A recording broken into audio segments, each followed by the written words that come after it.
بچوں، آج ہم ایمان کیا ہے اس کے بارے میں پڑھیں گے۔ ایمان لفظ امن سے نکلا ہے، جس کے معنی امن دینا یا امن کرنا ہے۔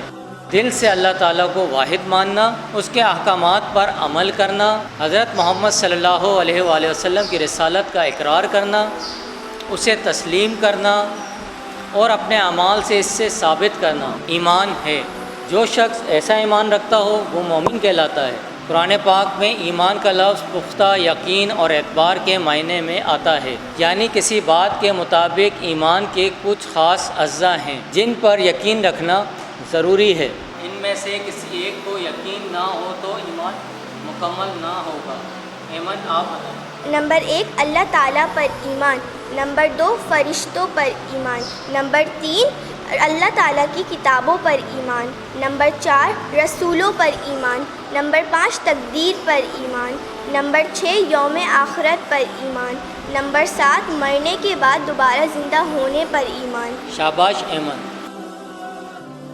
عبید، آپ یہ بتائیں کہ اللہ تعالیٰ پر ایمان کے کیا معنی ہیں؟ اللہ تعالیٰ کا ایمان کے معنی یہ ہے کہ انسان اللہ تعالیٰ کے سوا کسی کے آگے سر نہ جھکائے، آقا سمجھتے ہوئے خود کو اللہ رب العزت کے حوالے کر دو، اس کے ہر حکم کو قبول کرتے ہوئے اس پہ عمل کریں۔ شاباش عبید، یہ چیز فرما برداری کہلاتی ہے۔ اللہ تعالیٰ پر ایمان رکھنے کو توحید کہتے ہیں۔ بچوں، کیا آپ کو معلوم ہے مردے کو دفنانے کے فوراً بعد قبرستان میں 2 فرشتے سوال و جواب کے لیے آتے ہیں؟ ان فرشتوں کو منکر نکیر کہتے ہیں۔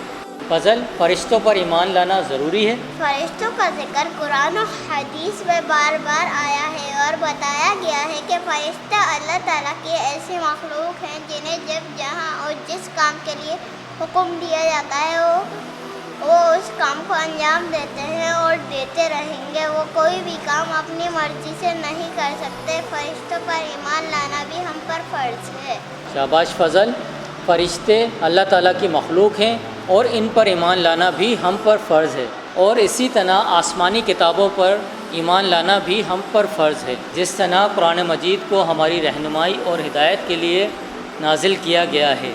اسی طرح ہم سے پہلے والی قوموں پر ہدایت کے لیے کتابیں نازل کی گئی ہیں، ان سبھی آسمانی کتابوں پر ایمان لانا ہم سب پر فرض ہے۔ عائشہ، آپ بتائیں، اور رسولوں پر ایمان لانا بھی ہم پر فرض ہے؟ حضرت آدم علیہ السلام سے لے کر حضرت محمد مصطفیٰ صلی اللہ علیہ وآلہ وسلم تک جتنے انبیاء اور رسول دنیا میں آئے، ان کی صحیح تعداد اور نام اللہ کے سوا کسی کو معلوم نہیں، مگر تاریخ سے جو ان کی تعداد معلوم ہوتی ہے وہ 1,24,000 کے قریب ہے۔ ہم پر لازم ہے کہ ہم اللہ تعالیٰ کے تمام ان رسولوں پر ایمان لائیں اور ان سب کا احترام کریں۔ شاباش عائشہ۔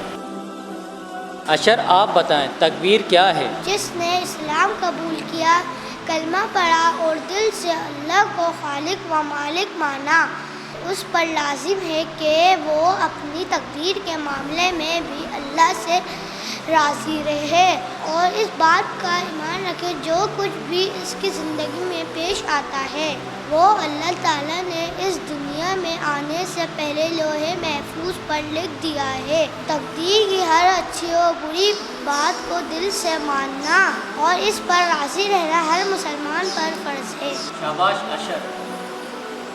ہمیں ہر حال میں اللہ تعالیٰ کا شکر ادا کرنا چاہیے۔ مصطفیٰ، یوم آخرت کیا ہے؟